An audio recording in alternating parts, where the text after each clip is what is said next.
Mr. Henningsen, is still very chaotic there on the ground, but also on a political level. Libya's interim leaders say that they will not stay in power once the Gaddafi strongholds are defeated. And of course, this is a consequence of an internal split between essentially Islamists and liberals. And right now, the war is not yet over, and we're already seeing a power struggle. Are they, in fact, capable of forming a government? I think if you have to have any indication to what the future is going to look like, I think all you have to do is look over to Egypt. The West very much supported the overthrow of Hosni Mubarak, and what you get in its place, you get a military government. And that military government is still in power and will be in power for some time. And the West's idea as to why this is justified and will be the same in Tripoli is that it's not stable yet, is what they'll say. And when stability comes, then we'll give you a democracy. So I believe that they will stay in power for an interim time. That interim time can be up to a year or 2 years. It's difficult to say at this point. Yeah, speaking about a democracy in Libya, it's very much a tribal country. Does it have any chance of being a democratic nation state, realistically speaking, perhaps in the long run, but perhaps there's a chance? Well, you know, it's really difficult because the seeds of this country are now basically what's going to grow from the seed of foreign intervention. Essentially, the NATO has given air cover and military cover to a rebel faction that was not chosen or elected by the people, mostly from the east of the country or from Benghazi. So they don't have a mandate, and what you have, I think, is a protracted power struggle. You also have a tribal backlash, which is going to occur in Libya as a result of this war. You've seen the same thing in Iraq. When it was bombed, invaded, and occupied.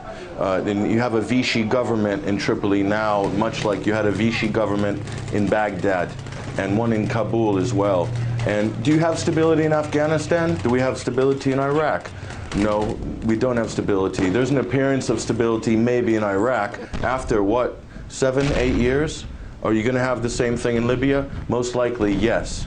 The only stability I think the West is really interested in is it stable enough for Western companies to come in and take contracts for British companies, American companies, French companies, and Italian companies. All right. They're carving up the country.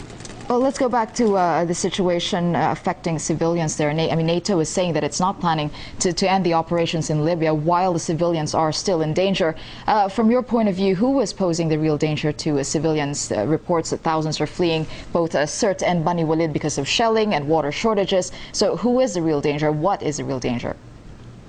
Well, you know, the thing that really brought this issue home to me was the report that I read about a 14-year-old boy in Sirte that died on the operating table because the power went out because the hospital generator was out of fuel. Why? Because they've put a bull ring around the city. No fuel can get into the city. So people are dying. Innocent lives are being lost. And I believe, obviously, what they're doing with Sirte is much like they did with Fallujah. They're trying to empty the city so that there's only a military presence left, an insurgent presence left in Sirte, and they're going to carpet bomb it or just shell it for a week or two until there's nothing left but a pile of dust. Obviously, civilians are at their highest risk from NATO airstrikes and also from rebels who are untrained, unorganized.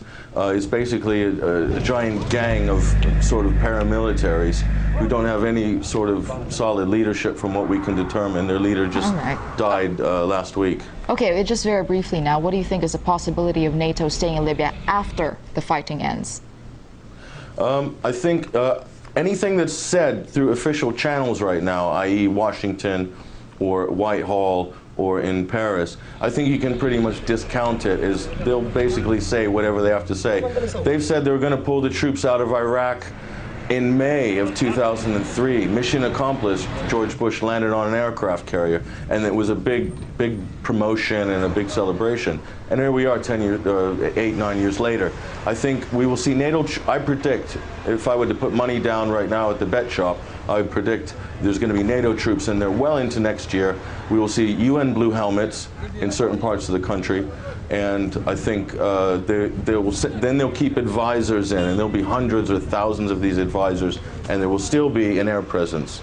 So I believe because there's going to be a rebellion, pro-Gaddafi forces are not defeated yet. And this is the idea that we've been given from the CNNs and the Foxes and the BBCs of the world, is that it's all over. No, it's not all over. There's still fighting going on. And there's also a huge power struggle within the Transnational Council, these rebels, who are basically fighting for whatever piece of the pie they can get. They don't know how long they're going to be in power. So they're trying to solidify their own personal interests while they haven't even won the war yet. Okay, well, thanks very much for your analysis there. Patrick Henningsen, managing editor of 21st Century Wire News website.